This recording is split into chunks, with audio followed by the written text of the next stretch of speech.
Sorry about that. Didn't have the microphone in front of me while setting up. Wow. Yeah. Welcome everybody. This is Talkative Carl back again for another movie spoiler review. I just came back from watching James Bond: No Time to Die, the final Daniel Craig James Bond movie of his particular franchise. This is the 25th in total of all James Bond movies. At some point in the future, I will do some reviews for other James Bond films. Maybe not necessarily in order. Well, maybe the Pierce Brosnan one, then Daniel Craig's minus this one because I'm already doing it. At some point in the future, I will do that. But yeah, the final Daniel Craig's James Bond. He always, talked about from the last movie, Spectre, that he's playing Bond for a good while. He's by that point he was like, he was pretty much like, tapped out of the role for James Bond. But he wanted to come back for this final go around, like a final send off, if you will. Yeah, I mean, a lot of the, cast that was in the previous films come, at least most of them that are alive, come back, to reprise their roles in this one. And there's a couple of new, well, three new people in this film that you get to see. Yeah, so it's pretty much like picks up after the events of Spectre.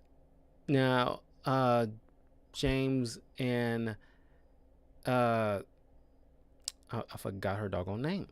Because honestly, it's like, only like well, besides from the main people like Cube, Moneypenny, M, and James, like I'm pretty much blanking on like the other guys' names.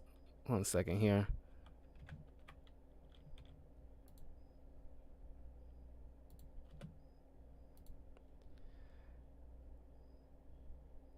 Okay.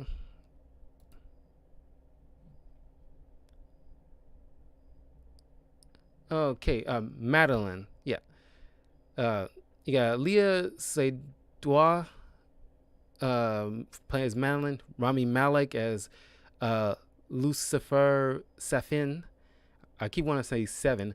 Lashana Lynch as Nomi, as the new 007 after James retired, at this point, after the events of Spectre. Ray Fiennes as M, Ben Whishaw as Q, Naomi Harris as Moneypenny, Jeffrey Wright as Felix Leiter, Christoph Waltz Blofeld,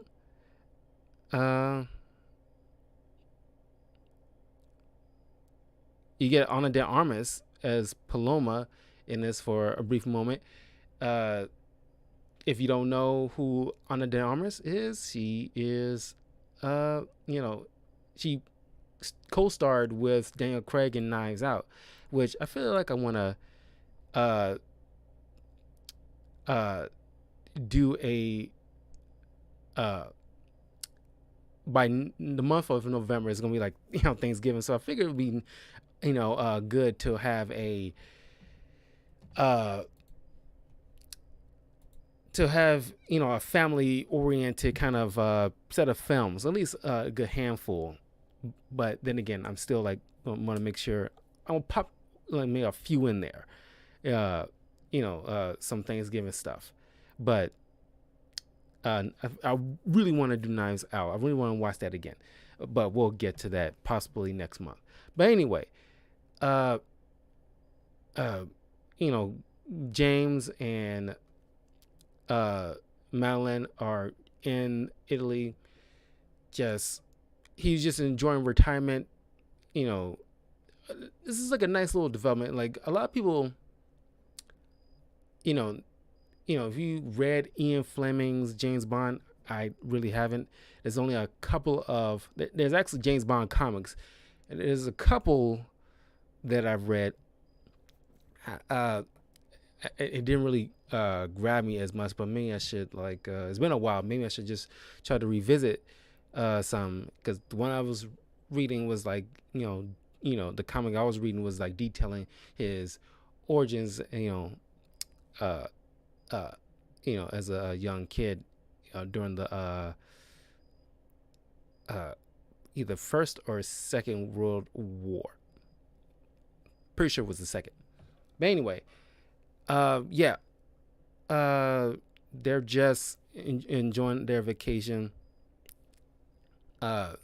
He's still like, because there's things that she's not telling him about her past, and there's certain things that about uh she has like not a grievance, but like she obviously knows that he's still hung up on Vespa, the love interest in Casino Royale. Uh, which I gotta say, Casino Royale, Skyfall, probably like my favorite Daniel Craig James Bond films. I think this will be like a good third for me. Uh, but everybody's in agreement. Quantum of Solace sucked, but I'm pretty sure there is some stuff. Once I rewatch it at some point for a spoiler review, I will like probably pick out some nuances that I did like out of it. But anyway, he still obviously hung up on her, and lo and behold, is like before I even get into that, because even before the Italy scene, you get this kind of like a little brief snippet of Madeline as a little girl. Her mother is like laid up in like on a couch, drinking, and like she's like consuming like pills. I guess it's supposed to be like medication, but it's probably even overdoing it a bit. And you guess Rami Malek's character, who Safin, I guess, like younger days.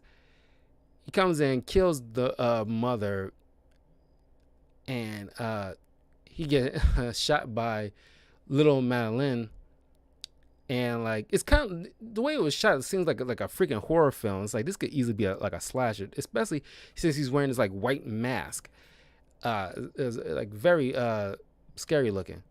But when she's like running off, it was the middle of like almost like a snowy wasteland. It's kind of like Courage the Cowardly Dog.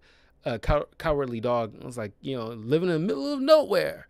But it's like instead of like a desert, it's like like a snowy kind of wasteland with like a little playground and like a a decent house. But she's walking out on like a ice floor, and she falls into the ice and the cold water, and Seven saves her. And it's for like kind of like I want to say it's like out of goodness of her heart, he has like ulterior motive, so he saves her life. But then you get the whole Italy thing. But anyway, they travel to Italy, and it's like one morning he stops off at his grave site, and he visited the grave of Vespa, and it's like, did you choose this? In my mind, I'm like, dude, did you choose this place, knowing for well that like your former love interest is buried here, so you can always be close to her? I mean, like obviously that's the thing here. He still could not let her go, because in Quantum of Solace, by the end of Casino Royale into Quantum of Solace, slight spoilers for those things, she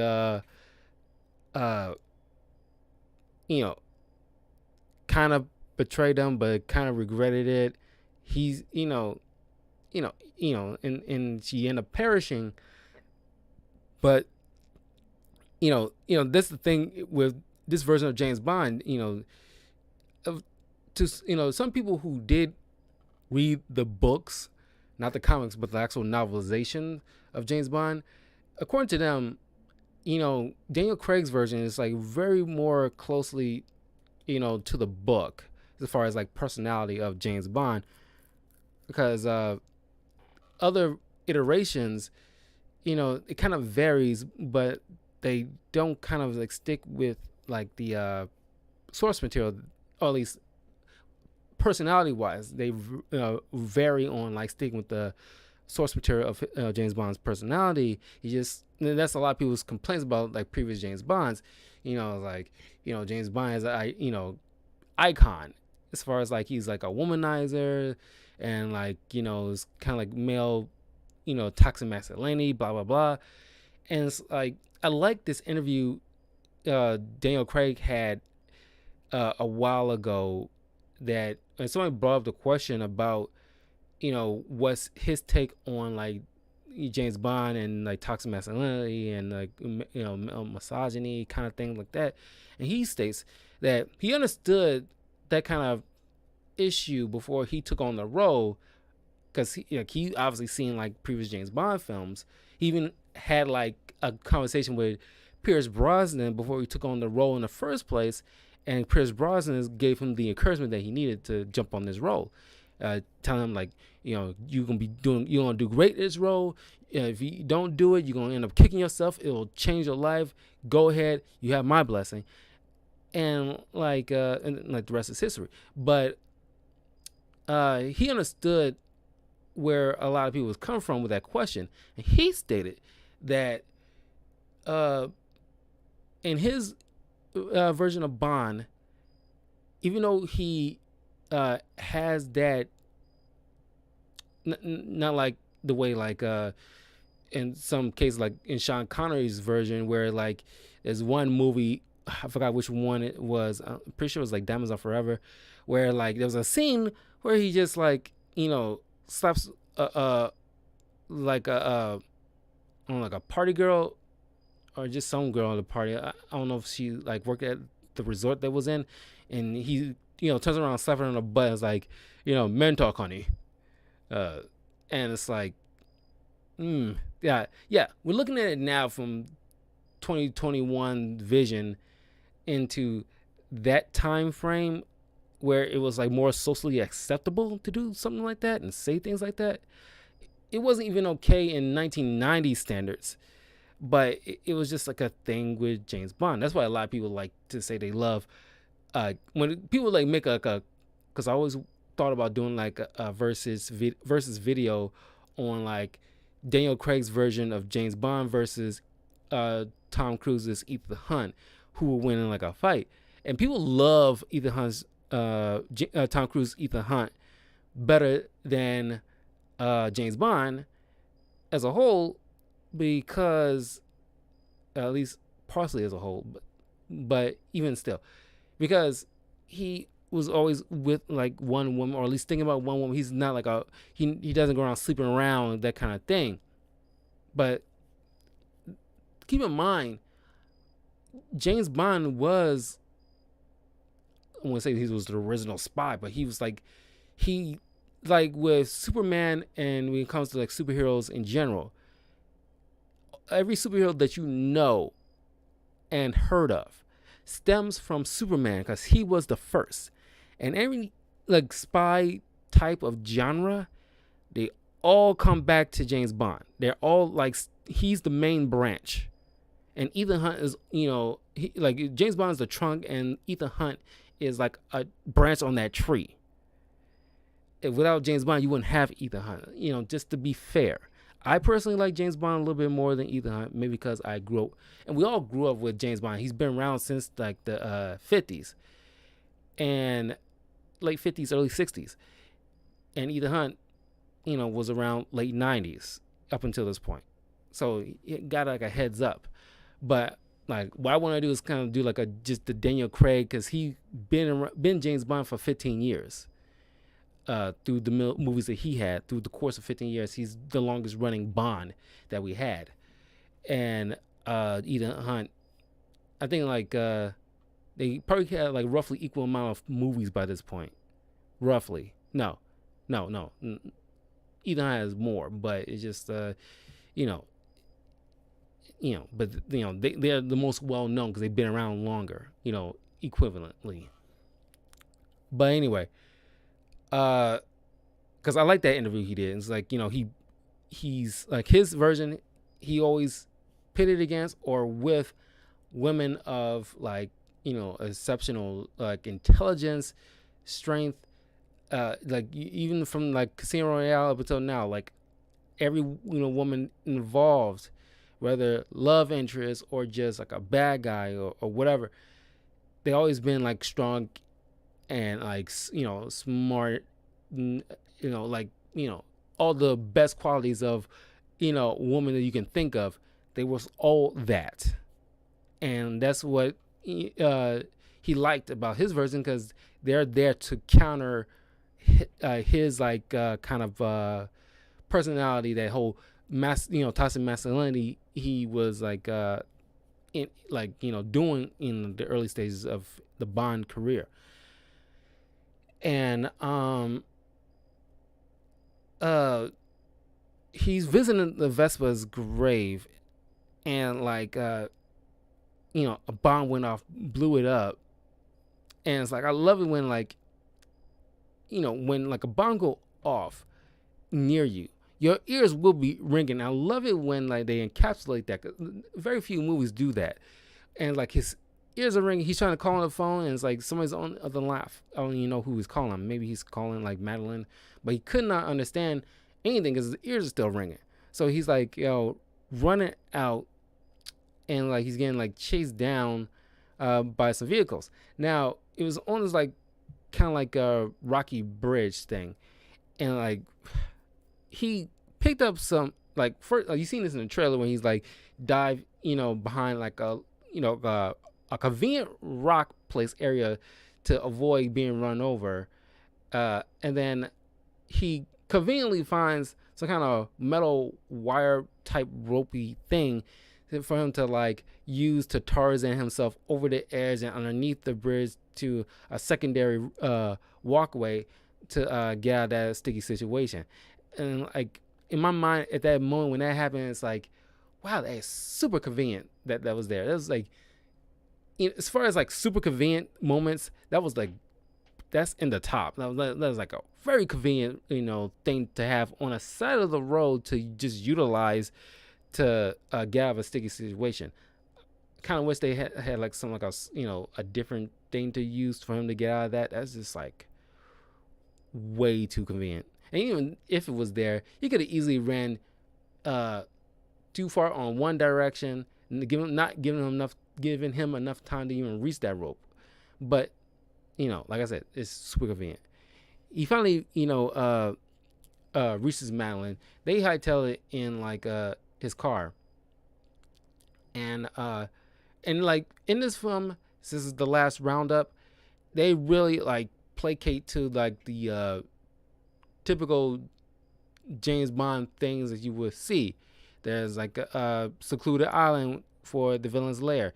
You get this with the Aston Martin with like the turret guns and smoke screen kind of thing. You get like the cool gadgets. It's like spies get the cool gadgets, and it's like in like when he first meet Q in Skyfall, he gets like this kind of, the only gadget he get is like this gun where is only like works suited to his DNA. Anybody else try to use it, they get like some spikes come out, like these little tiny spikes which is sharp, and like they kind of like hurt the other person trying to use his gun against him, and like some kind of tracker. But that's all he pretty much, or like a radio frequency, like, or at least a tracker or something like that he get. That's the only thing he got in that movie. And like it was like a little, like a cool funny moment where it's like, it's like, really, this is it? And like he was just like, without a beat, that was like a funny response. It's like, what were you expecting? Like an exploding pen? We don't really go for that kind of stuff anymore. And it's like, I found that funny, but I felt the same from like I felt James Bond's pain. It's like, Come on, man. It's like, you can't get like a laser watch. Maybe not a laser watch, but you get like in this, you get like a watch that shoots out an EMP. Like, like I said, you finally get you get some gadgets here, just the same stuff that you would typically see. They give it to us here. But you even get like a nice little moment where you get see a painting of the previous M on the wall, just to say like, we're respecting her, because Judi Dench, she's been M for such a long time. We want to make sure before you wrap that up, we want to remind you like, she's been a part of this too, and we're not forgetting her either. You will make sure we don't forget Vespa, because she's part of James Bond's origin in this entire story arc, which is like a good thing. This is like a brilliant thing. Once they do like a whole new 007, which they kind of hinted at in this, at some point when they do a whole new 007, whoever takes on the role should have like an overarching story, rather than in the past where even with Pierce Brosnan, who's been Bond for a fair bit in the 90s into the early 2000s, they all had like one-off villains. They very few times they kind of interconnected two of the villains from the previous films. And it's like, this is the first time you get to see that in Spectre, where it's like, there's like a moment when you look at the, and Q is looking at the computer, and he's telling Bond how Blofeld at the head, and every previous bad guy that Daniel Craig's Bond was dealing with since Casino Royale has all in some fashion worked under Blofeld, whether they knew it or not. And it's like, that's like a cool thing. I wish, I hope they continue that. It's not just like, we're at the point where it's like things, have to be, they don't have to be, but it's like, especially coming from the MCU, it's like, this is like a cool idea that is like everything all is like culminating together in like kind of like a book in a way. This is the book of Daniel Craig's James Bond, and each movie is like a chapter. And whoever's going to be like, maybe Nomi, who's in this film as a 007, if she's the new, because everybody wants a black female 007, if she's going to be like, if she becomes the new 007, she should have like an overarching kind of story, for 4 or 5 films like Daniel Craig did. And they should kind of do that for future James Bonds, continuing on, just so it doesn't feel like just kind of like a monster of the week kind of situation. I don't think we want that anymore at this point. You got to have like an overarching story to this. And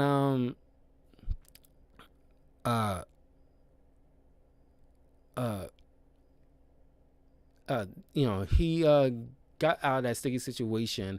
He drives Madeline to the train station. Now, I don't think much people notice, because maybe it's because like there's a few times where I learned this over the years, that at a brief moment when the train doors close, as he's trying to keep her away, just to keep her safe, he sends her on this train, and as they do that longing goodbye look, if you look closely, the way she placed her hand on her stomach, and it's like, she like immediately gets to my mind, she must be pregnant. And which happens to be true. Later on in the film, you get to see her with a little girl, and yes, spoiler alert, it is his daughter. But when they meet back up, which is like next scene, is like it's like they did an end game crap. It's like 5 years later. 5 years. 5 years after you trying to assassinate this guy, and like 5 years, what did you do? You just continue on with your plan, and you didn't bother with these two people that you was obviously needing or trying to do something with, but after your failed attempt, you just gave up and just ignored them for 5 years until you, I don't know. That was weird. Like, why 5 years? It could at least be like at the most 5 months and try it again. But you went for 5 years. Wow. But anyway, you get to see later on in the movie, there's a little girl. And before I forget, she, when they reconnect, she's like, she's not yours, James. And it's like, oh my God. It's not a trope, but it's starting to become a trope when, like, when it's not like, well, yeah, it's kind of like Superman Returns. If you remember Brandon Routh's Superman Returns, it's supposed to be like picking up after Christopher Reeve's like canon, and like he's coming back from space, and he's coming back when Lois has a kid, and they playing like like, oh, who's the father? Because that's not like the new boyfriend's kid and stuff like that. And it's like, it's clearly Superman's kid. I don't know why they, playing like, like the audience is dumb. Like, we can't eventually put two and two together. Like, yeah, that's his kid. And they doing the exact same thing. It's like, it's not your kid, James. It's like, clearly that's his kid. And it's like, he haven't seen you, and the kid's what, 5? He haven't seen you in 5 years. And it's like, and for all he knew, you're the last person he had sex, or at least you're the last person he had sex with. And it's like, why would you play around like that? It's like, I'm not playing, but it's like, why would you like front like that's not the case? And it's like, just tell them straight up, like, yeah, that's your daughter, James. Yeah, meet your daughter kind of situation. Anyway, you get to see where like, because this is like Cyclops guy, James called him Cyclops, so that's why I'm calling him Cyclops. Is got a robotic eyeball. There's always henchmen. That's the fun thing about James Bond. Besides the main villain, there's always like a right-hand man or woman that has some kind of special thing about them, some kind of X factor about them that make us love them, kind of like Oddjob with the bowler hat that cuts through anything, or in Golden Eye, Jean Grey, the woman who plays Jean Grey in the X-Men movies, she got this little thing where she's, she strangles people to get death with her legs, until they crack. And in this, you got a guy with a robotic eyeball kind of situation. And it's like, it's always fun. And when you see things like that, that's so cool. I love things like that. You don't get that in like Mission Impossible, I guess, because Mission Impossible is his own little, got his own little brand of fun to people. But it's just like, I don't know. It's something about James Bond is make this more entertaining when you're dealing with like not supernatural, but kind of like very out there type of bad guys, and it makes watching these movies fun. It's serious, but not super serious. But the Cyclops end up taking these soldiers along the walls, breaking into this building, and killing all the scientists except one. That's a very annoying. If I got one con out of this entire film, at least there's a few, but one that's at the tippy top for me is this Russian scientist who is more annoying than Deadpool. He's just like, every time he opens his mouth, it's ear piercing. I cannot stand it. He just won't shut up. It's like, somebody shoot this dude. I never wanted anybody to get shot in a James Bond film so badly than this guy. Wow, he just like so annoying. He has to make a comment about everything. It's not even fun comments.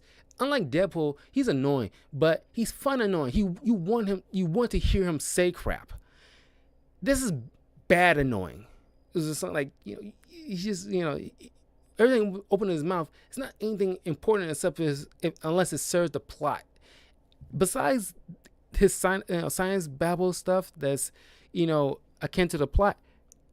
Besides that, he's wasting the air. But anyway, they kidnap him and you get to learn that this building they're breaking into is off the books kind of facility, headed by M, who has been cultivating this type of virus in a way. It's like this nanobot kind of virus where, according to M's logic, as he explained to James Bond later in the film, is that unlike pretty much like unlike back in the day, where it's like you can go to a room and you can look, who the bad guys are, you can look them straight in the eye and pull the trigger kind of situation. Now in this day and age, the bad guys are in the ether. You don't know who's who, and it's like, and you rarely get a clean shot anymore. This can ensure that we only target the the ones that we need to target with no collateral damage or anything. And he kept it off the books because it's the when like Seven finds out about this and he steals it for his own purposes.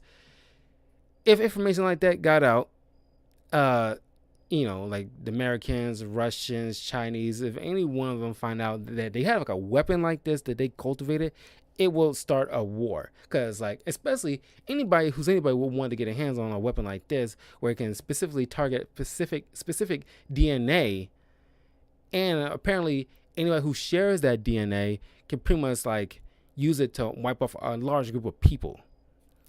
And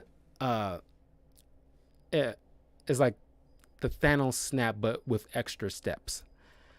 You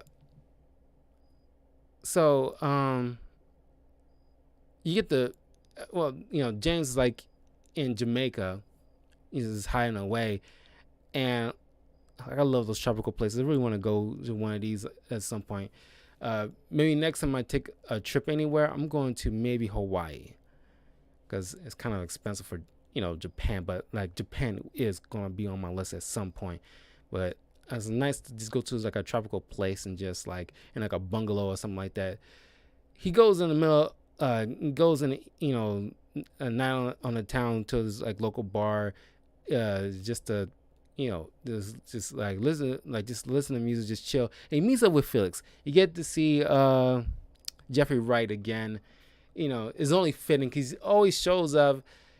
He has a little moment to show up in these James Bond films, and when he does, it's always a delight. It's always so good to see Jeffrey Wright in things. He's like one of the great character actors, and it's like I love seeing him. The first time I ever seen Jeffrey Wright in anything was when the Sam Jackson's Shaft movie. Yeah, he played as Peoples. I still remember Peoples. And it's like, kill me, motherfucker, kill me. And it's like, I still remember that to this day. I saw it a couple of times as a kid, but that, that scene always stuck in my mind. That was like a fun scene. Like, he's a great actor. And he's the Watcher in Marvel's What If, in case you don't know, which I kind of hope he reprises his role. It's obviously going to reprise his role as the Watcher in the main MCU timeline, because hopefully he has to meet up with the Fantastic Four by the end of Phase 4. But anyway, he meets up with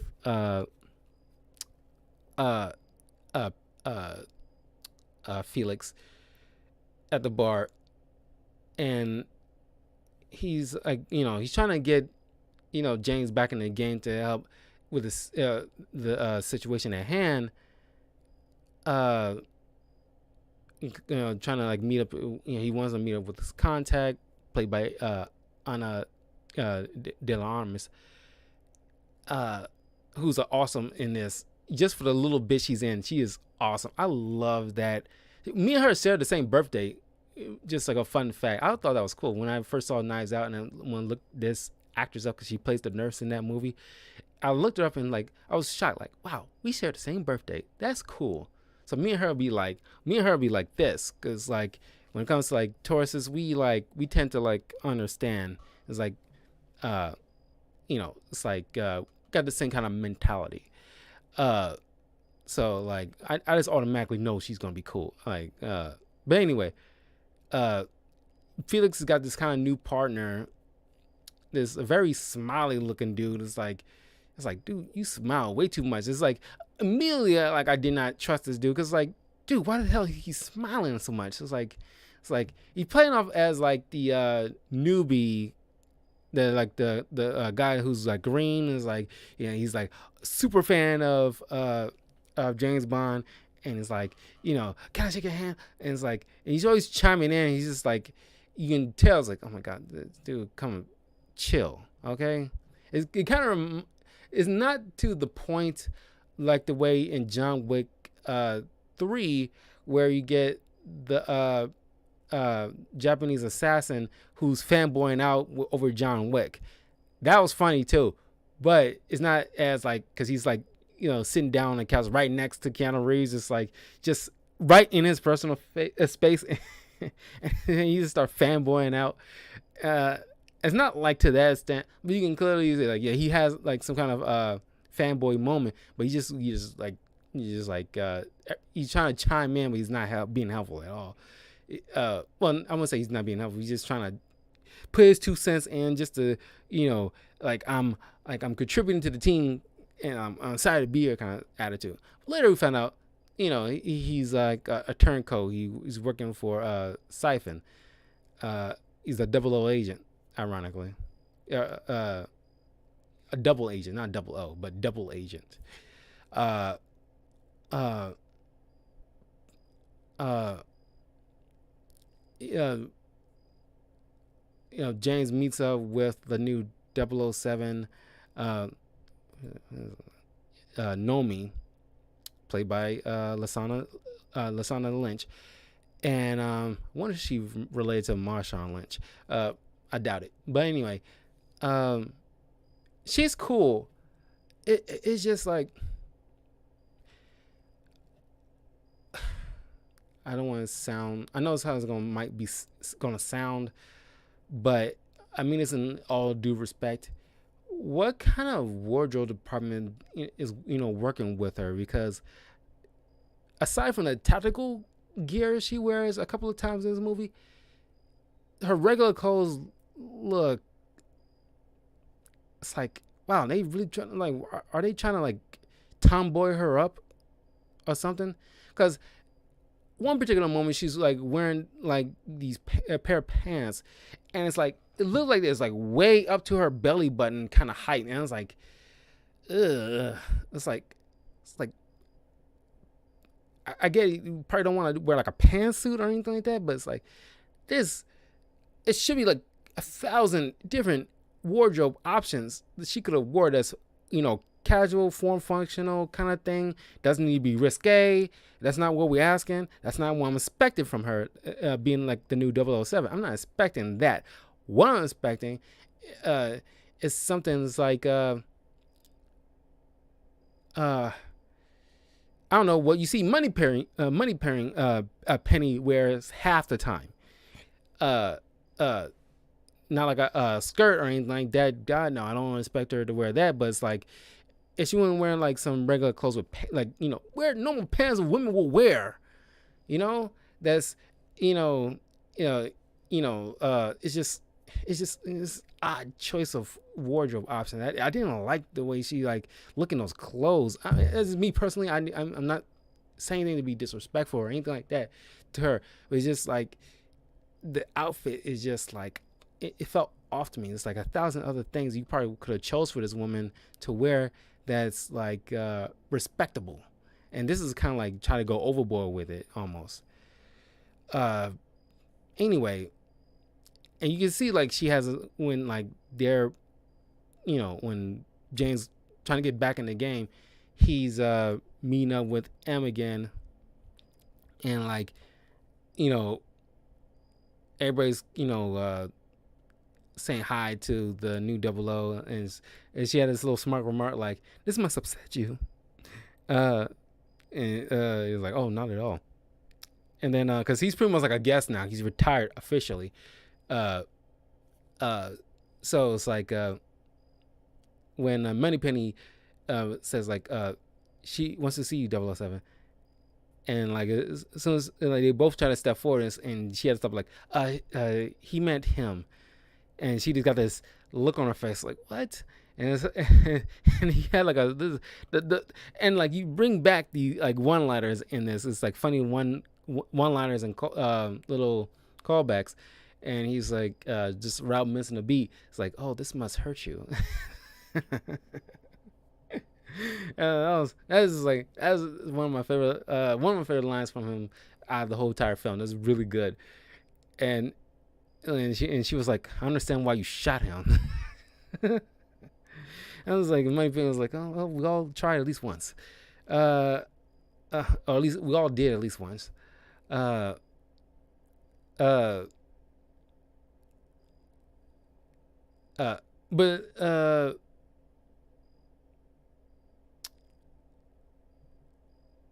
no, I mean, I'm getting ahead of myself because it's like this is long after when he meet up with he went to this little social gathering. I don't know if it was in Mexico or Cuba.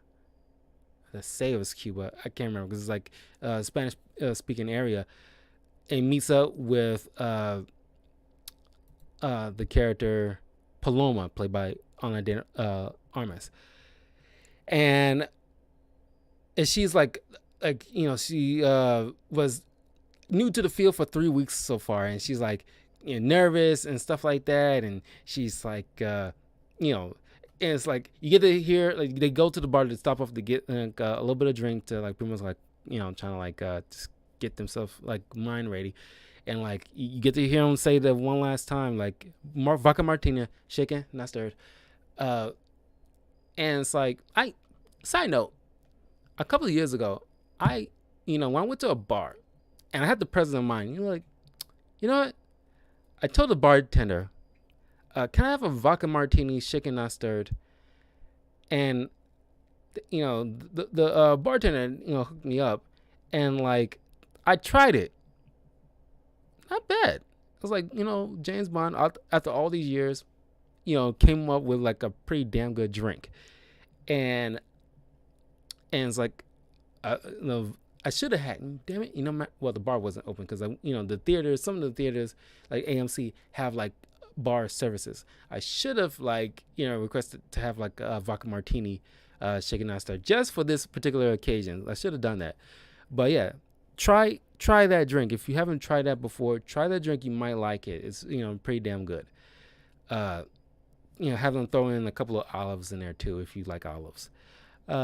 Anyway, as he's taking like a sip, just like a respectable like amount of like drink sips out of the glass, she just like chugs that sucker, and it's like I kind of like it, and it's just like the way the situation works. It's like she's like, yes, whew, yes, like cause you're so nervous, and it's like I just love these two together. It's like I wish I wish she was in because there's gonna be a Knives Out 2.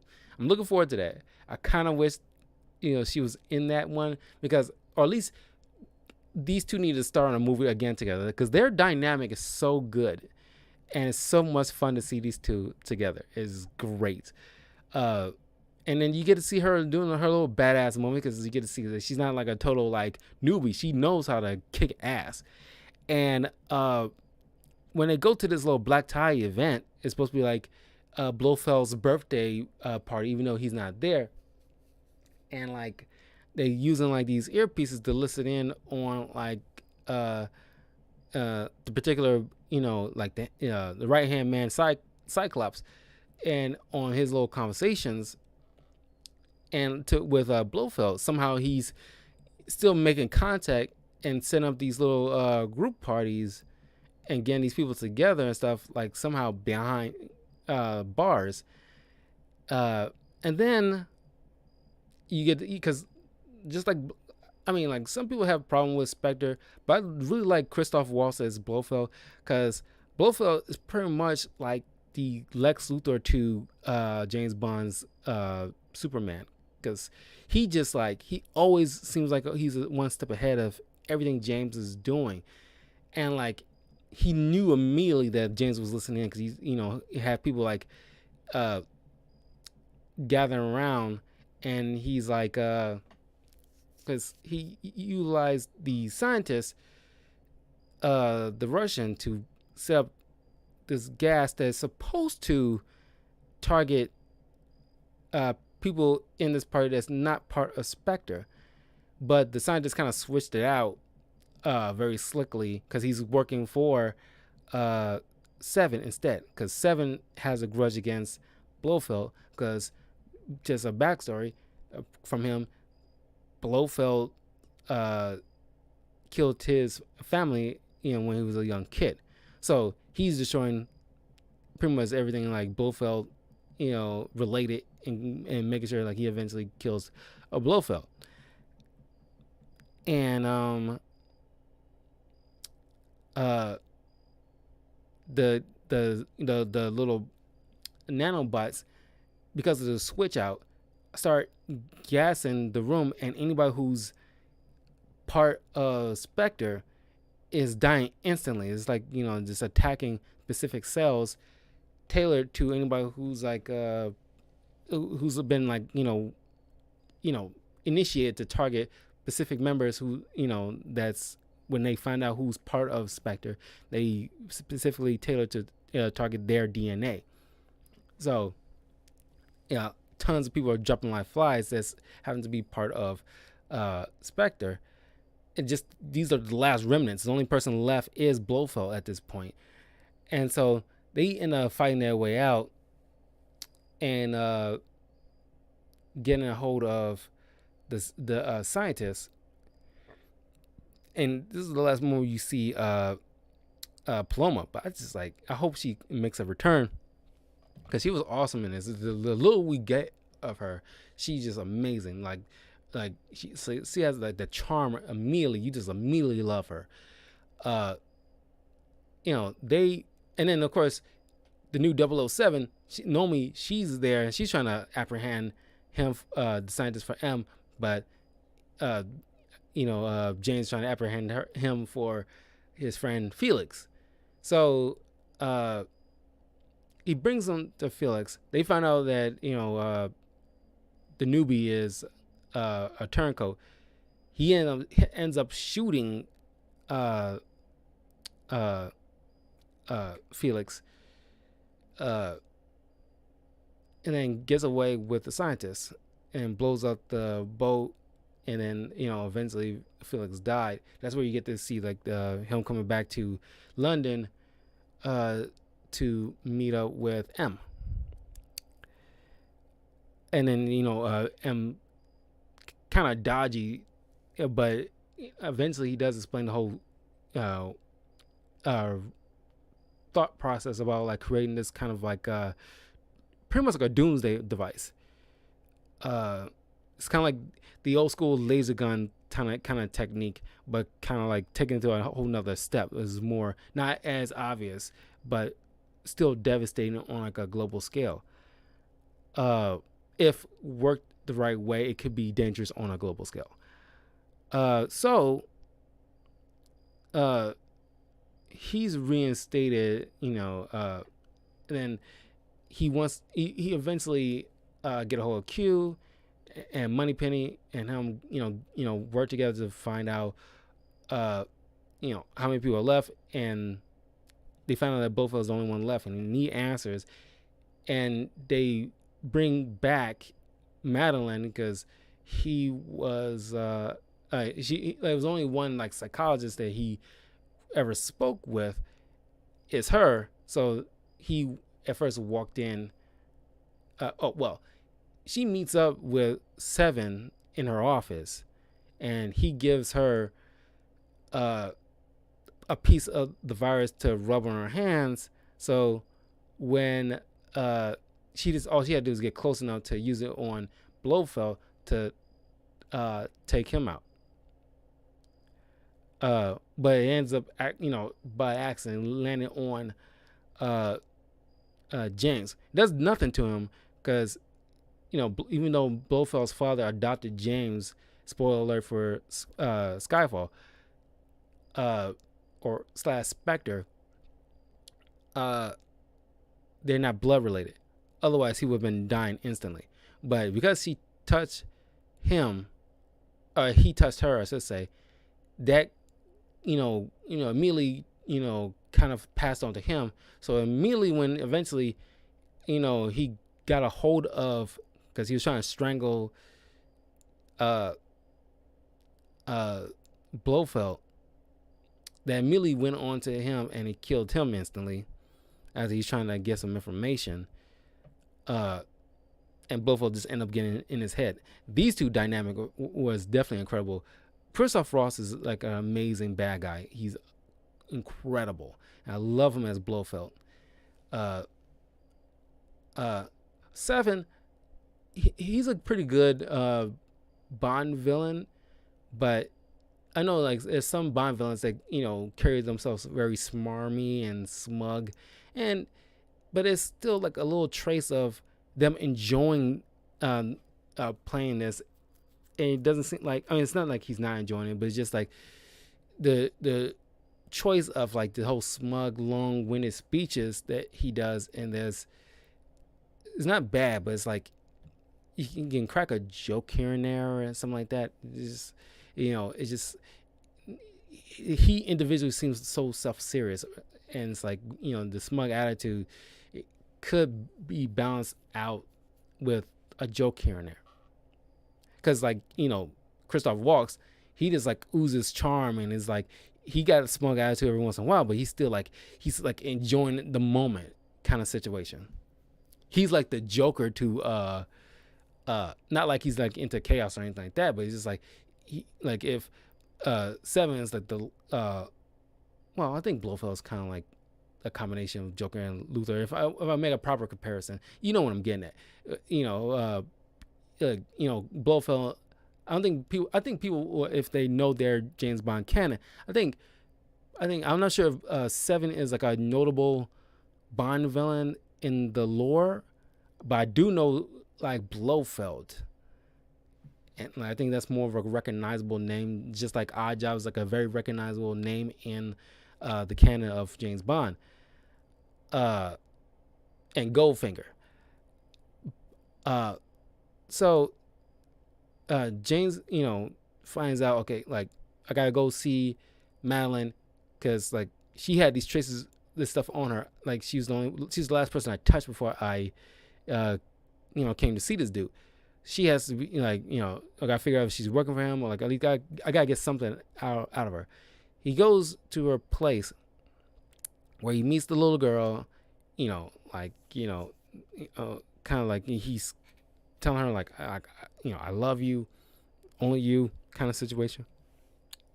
And he got this nice moment. And there's another nice one when he spends the night, and like he wakes up and there's this little girl just standing, by the bed, and it's like, and because she's speaking like Italian, and it's like, I'm hungry, pretty much in Italian. And so he gets up and fixes her like a cut up apple, and he asks her like, how is it? And she says, it's all right. He's just like, she's adorable. It's like she gets a few lines in this, and it's still like, because of her age, is like very adorable. And he's just makes those lines work. It's like you give like speaking lines to child actors that young.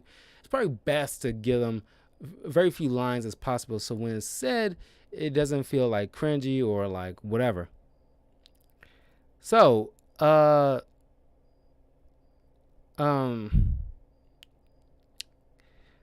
they eventually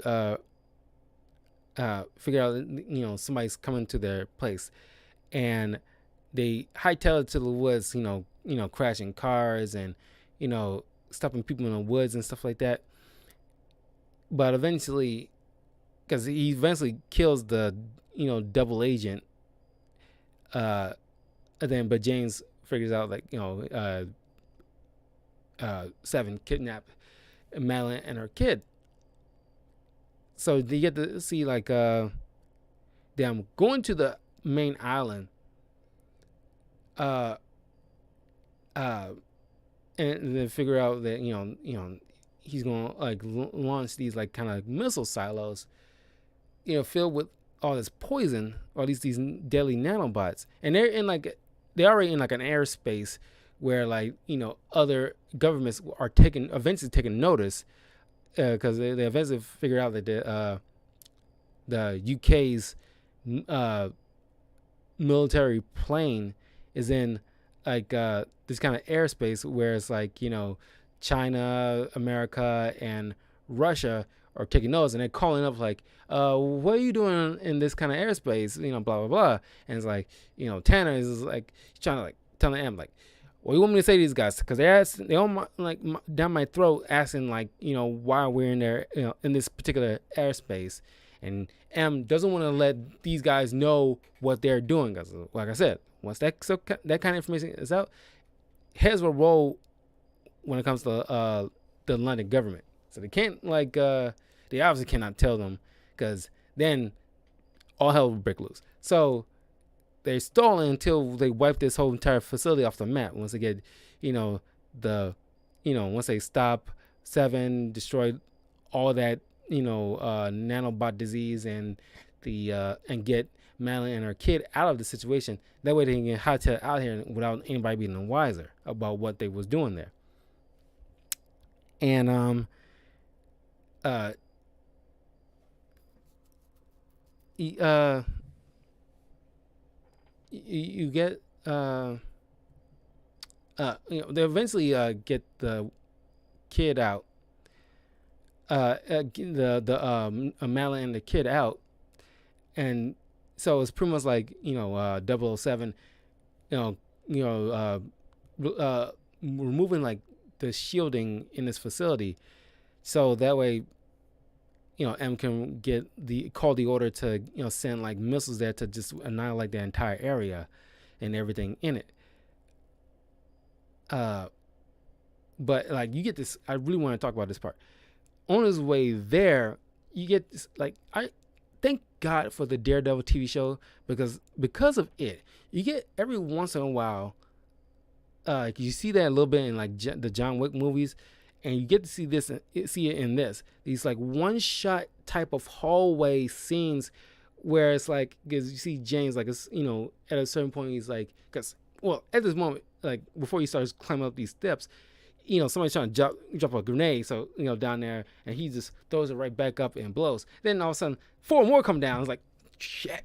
It's like you're not throwing it all away. So it's like, so he just avoids the blast, and he starts making his way up, and you get this cool one shot take, where it's just awesome to look at, where he's taking shooting these guys down, and taking them out and everything like that, and then you get a fight between Cyclops and him, and he used the EMP thing as he got him in the headlock. He used the EMP thing because it got because Q told him earlier it's fairly strong, and it was like, what do you want? I barely had time to test it.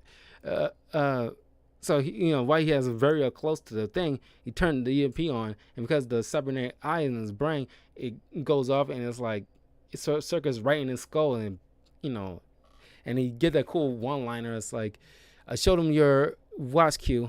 Really blew his mind. So, you get the awesome James Bond one-liners.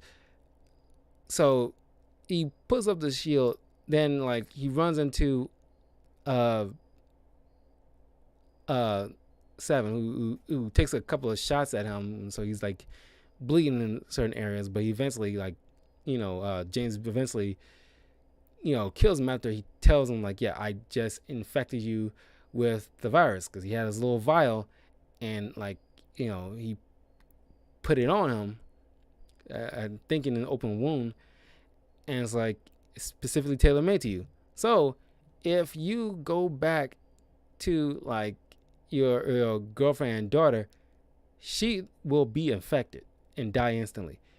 So I had a feeling it was going to end up that way from the very beginning, once they even brought up the whole disease thing. And I was kind of hoping that he just retire. It's like, maybe he want to make sure it's final Daniel Craig, but it could have just retired and says like, no, there's no more. He's, retired. He's living happily. He got a wife and kid. There's no way. It's like, because if I was him, I was like, this. Because I guess he wanted to do like the whole Han Solo thing. It's like, he's dead. There's no way you can bring me back from that kind of situation. But it's like, was that even, when decisions like that are made, is it really necessary? If you're saying like, okay, is this like with like Chris Evans with Endgame? It's like, spoilers for Endgame. Like he just like he went back in time, he stayed there and came back normally, and he's just old now. And it's like uh he's still alive technically, but it's kind of like you don't really need to kill off people who just don't want to do it anymore kind of situation. You can just like give them a happy ending that, there's a nice send off, and it just doesn't need to come back. Contract's up, I'm done. Uh, but I guess he doesn't don't want people to keep constantly asking him, or you know, in interviews and stuff like that. And like, there's no way you be asking these kind of questions because there's no way you can bring me back. But it's just, you don't have to go that way. It's just like it's final. Don't want to do it no more. Uh, uh, but you don't have to kill off the character all the time to do that. But anyway, uh, there was this moment where like Seven was trying to take the kid. She ended up biting him on his hand, and he just tells her calmly like, "You don't want my protection? Then just go." So she just, it was like, so. I mean, I'm glad, obviously you won't do nothing to the little 5-year-old, but it's just like she just walks off in the little hallway, by herself, and somehow she makes her way up through all this chaos, and it's just, as James and Madeline walking by, she, calls out to her mom, and like, it was like it got to my heart. I was like, oh my god, thank God that she got the kid. And it was like the kid's like smart, like like I hid like you said, mommy. And it's like it was just like I'm just glad the kid was okay. They found her because I thought they was gonna probably run into her and like through like as they go through the door, they see her like on the other side of the door as she's coming through one way. But uh, but anyway, as like he's standing on top of the facility, James radios uh Nomi, and puts Madeline on the phone. They say their goodbyes and everything like that, and like the missiles M's ordered to be sent off, it destroys the facility, and like and I think they purposely shot it this way where not like very graphic, but it's like clearly he's caught up in the blast, and he's James Bond died. So that way you can, there's no like way that you can misconstrue the situation or the scene. You can clearly see he's caught in a blast, so he's dead. It's not graphic, but it's it's obvious. I was kind of hoping not to see that. I don't want to see James Bond, the one we've been with for so long, go out and like it's definitely not a blaze of glory, but just a blaze. But it's a tasteful kind of death where you see it happen, but it's not graphic. I'm glad for that. So, the crew are, in M's office sharing like a drink and saying their goodbyes to James Bond. And I know like certain spies, they don't get like plaques with their pictures on it. They usually get like just nameless stars. You see that in like Agents of Shield, like the first season, I think, and you get like all the fallen agents. They just get like this little stars along the wall. You don't get to see their pictures or anything like that. You just got just like these little badges, this like along the wall. But it would have been, in my head canon, it would have been cool to see like just like you get like this little portrait of the previous M of Judi Dench. I kind of wish that you get to see like these little small plaques in a way with the bronze or just photographs of all the previous agents that played the role, was been like through certain periods of the decades who've been James Bond through the course of the years. I mean, it would be hard to explain why they all got the same name, but maybe it's kind of like a Batman thing. It's like, it's like there's always a Batman, so there's always a James Bond, but I guess that moniker would be like the 007 part of it. But just be a nice little thing to see, like, Roger Moore, Timothy Dalton, Sean Connery, Pierce Brosnan, and then you get to see one, put up with, there's another one, I'm blanking on the name, but then you get to see, like, M put up a placard with the face of Daniel Craig, and you get to see, like, he's along the wall of these other great agents that, you know, were there, served their queen and country with honors, and he's gonna be in this gallery because in real life, Daniel Craig definitely belongs in the gallery of like all these other awesome Bonds throughout the decade, and like that is definitely like a memorable. He's in the pantheon. He's in the zeitgeist. He will always be one of the best Bonds. Honestly, personally, I think Daniel Craig, Pierce Brosnan, and Sean Connery are my personal favorite Bonds. And like their movies are the ones I go back to the most. I know of Timothy Dalton and Roger Moore, but I didn't really get much enjoyment after from seeing their films as like I do with the other three. But I do still respect them, and like that, their contribution to 007 was never and should be forgotten or underestimated. But yeah, I definitely want to go back through all the other Daniel Craig films at some point in the future, maybe in a month or two. Well, not a month or two, but maybe like some point next year. Go through like the Bond, some other Bond films. Maybe not in order, but definitely, but at the very least, going through the Daniel Craig and the Pierce Brosnan ones, and I'll pop in maybe one or two of Sean Connery's. But yeah, like I thoroughly enjoyed this one. It was like 2.5 hours long. Luckily, I got the early showing, the 11:30 a.m. show.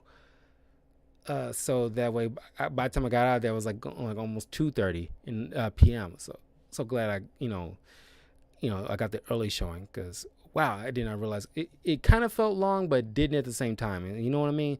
But I highly recommend this, especially if you're a Bond fan, and especially if you're a Daniel Craig fan. This movie definitely worth a watch.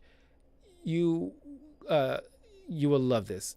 It's a nice bookend, a respectable bookend to Daniel Craig's James Bond, and like you did your thing, man. You are awesome. Uh, but yeah, one of the great actors, and I love him as an actor. But let me know what if you seen No Time to Die. Please let me know in the comments below what you liked about it, what you did not like about it. And please follow me on my various channels. The links are in the description below. And I will see you guys next week out for the next Halloween themed movies that I'm going to be reviewing for next week is Brendan Fraser stuff. So look forward to that. So take care, and I'll see you guys